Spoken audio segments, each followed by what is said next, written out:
ازيكم عاملين ايه؟ يا رب تكونوا كويسين. فيديو النهارده هقولك ازاي ممكن تخلي وشك نظيف برغم من ان انا طول اليوم ببقى في الشارع. بس اقولك على كام حاجه صغيرين تعمليهم خالص في الروتين بتاعك، هيخلي وشك مهما كنتي قاعده طول اليوم بره في الشارع، بالليل وشك مش هتلاقي فيه اي حاجه خالص وهيبقى نظيف نظيف نظيف. فمش عايزه اطول عليكم ويلا بينا نبدا الفيديو مع بعض. وعذرا على ان انا طالعه لكم مفيش اي نقطه ميك اب في وشي خالص، علشان هنعمل الحاجات دي كلها مع بعض. فيلا بينا. الحاجه اللي هتكون مشتركه بيني وبينكم هو ان انا لسه راجعه من بره وما عملتش اي خطوه في وشي خالص خالص خالص خالص، وقلت انا هاجي مش هشرح لكم احنا هنعمل ايه، ولكن انا هعمله معاكم. فاول حاجه مهمه انك تعمليها وانت لسه راجعه من بره انك تمسحي وشك بميك اب ريموفر.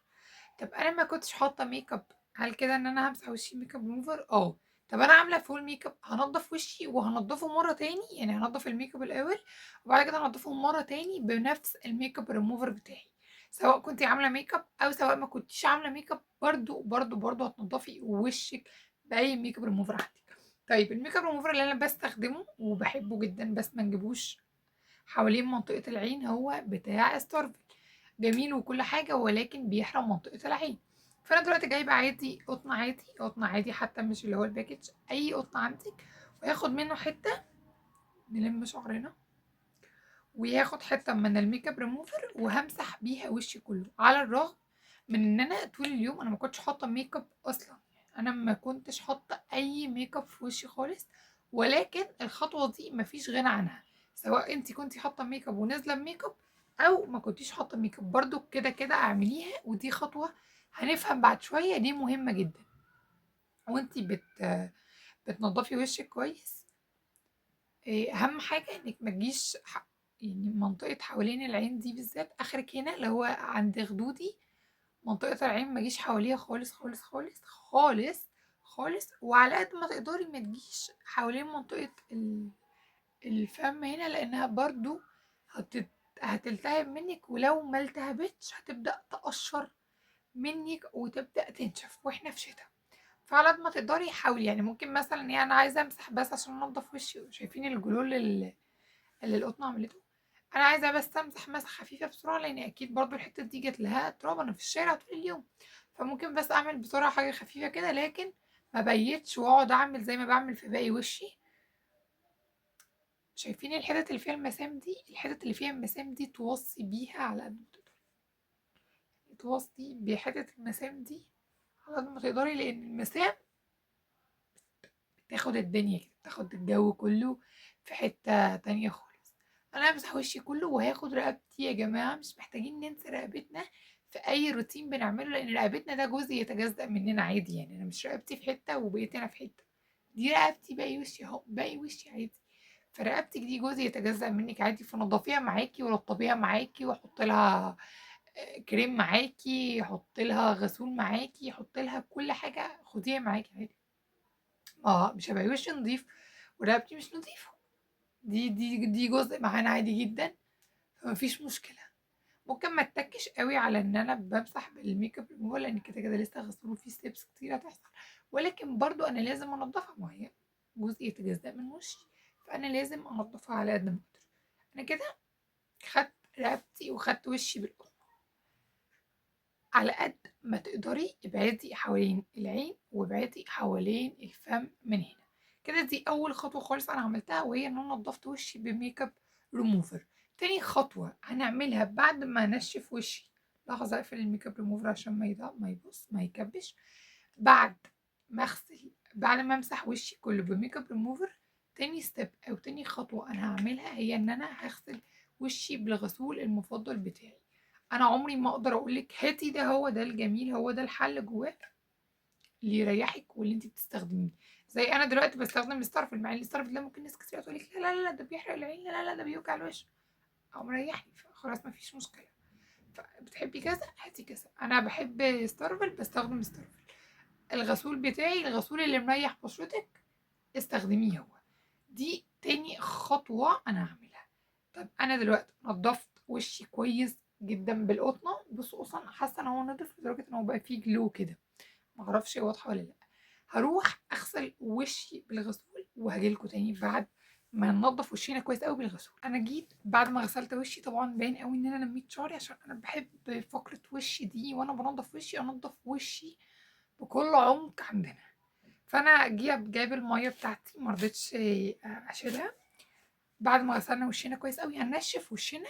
خطوة انك تنشفي وشك دي بقى عامة مش في اليوم ده بس، خطوة تنظيف الوش او مسح الوش بتبقى بالمناديل وبالطبطبة، مش بفوطة خالص، عشان الميكروب وعلشان وشك ما يلتهبش. علشان انتي لو في حباية واحدة في وشك في حتة، انتي بكده اهو هتنقليها الوش كله. فمسح الوش بيكون بالمناديل مش بالقطن. ويا سلام يا سلام يا سلام لو انتي بقى بتستخدمي مناديل ناعمة، يعني دي طبعا حاجة لابد منها، بس انتي لازم تستخدمي مناديل ناعمة عشان ما تلتهبش وشك وما توجعلكيش وشك خالص. انتوا اصلا شايفين البيوبرو اللي في وشي مش أي حاجة. وعايزة اقولك بعد ما بتستخدمي الميك اب ريموفر وانتي بتغسلي وشك بتحسي ان وشك ناعم ناعم. انا دلوقتي حاسة ان وشي مفهوش اي وشي مسح كده مفيهوش اي حاجه. فخطيره يا جماعه بجد، مش هقول لكم اي حاجه عنها غير انكم لازم تجربوها. وطبعا اسفين للمره التانية او التالتة على ان احنا طالعين من غير اي حاجه خالص، بس احنا لازم نشرح حاجه بصدق، فلازم نشرحها بالظبط. بعد كده انا نشفت وشي كويس قوي، هسيبه دقيقه او دقيقتين بس ينشف كويس قوي عشان اقول لكم الخطوه التالتة هي هتبقى ايه معانا. لما سبت وشي ينشف حوالي دقيقة أو دقيقتين ونشف خالص ومفيش أي حاجة في وشي، الخطوة التالتة هي إنك تستخدمي تونر للبشرة. التونر اللي أنا بستخدمه الفترة دي هو بتاع كولاجرا. أنا طبعا ما اتكلمتش عنه ومش هتكلم عنه دلوقتي لأن هو لسه بالنسبة لي جديد ولسه تحت الاختبار، يعني أنا ما استخدمتش منه غير الشوية دول بس. فأنا ما أقدرش أتكلم عنه دلوقتي خالص، على الأقل لما آخد شوية تاني بستخدمه كل يوم في نفس الروتين اللي انا بشرحه لكم ده. فانا بستخدمه كل يوم، بس برضو لازم استخدم منه شويه مؤدبين عشان اقدر اطلع اتكلم عنه. بس عامه هو بتاع كولاجرا ده للبشره الدهنيه، ان هو بيمنع لمعان البشره وبيخلي البشره نظيفه وشكلها حلو. دي الخطوه الثالثه معانا، وهي ان انت بعد ما نضفتي وشك كويس قوي بستخدم التونر عشان اقفل بيه مسام البشره وعشان انضف البشره. وما تستهونيش وتقولي ايه ده، طب ما انا منضفه وشي.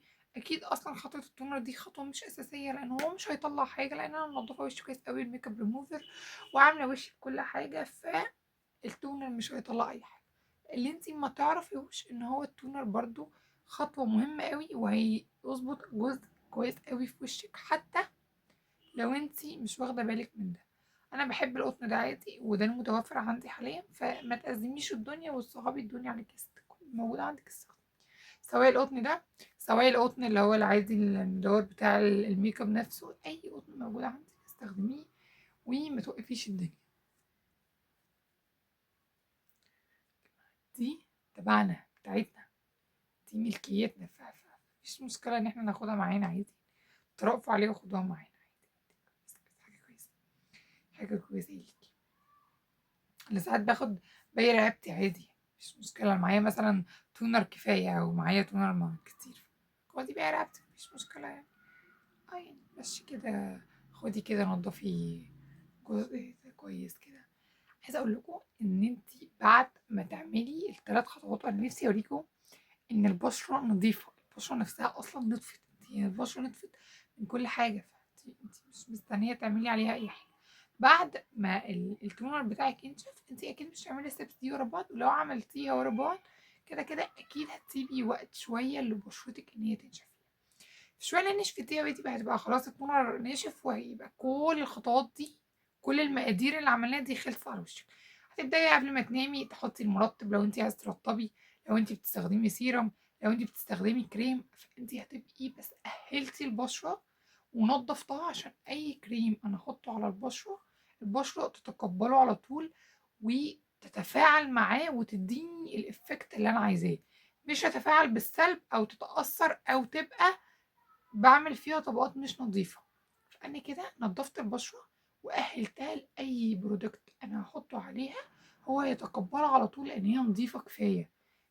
المنتج لو أنا بحط حاجة تفتيح بالعكس هتستجيب بسرعة جدا، لو أنا بحط كريم نضارة هلاقي النضارة بقت بتيجي بسرعة، مش محتاجة أطول المدة، ومش محتاجة أعمل خطوات كتير ورا بعض على بشرة مش نظيفة. جربي ال3 خطوات دول، وبجد بجد بجد قولي لي فرقت في بشرتك ولا لأ. مش لازم نفس الغسول، مش لازم نفس التونر، مش لازم نفس الميك اب ريموفر، أي حاجة عندك استخدميها، والمتاح استخدميه، واللي براحك استخدميه. وأشوفكوا في فيديو تاني وجديد.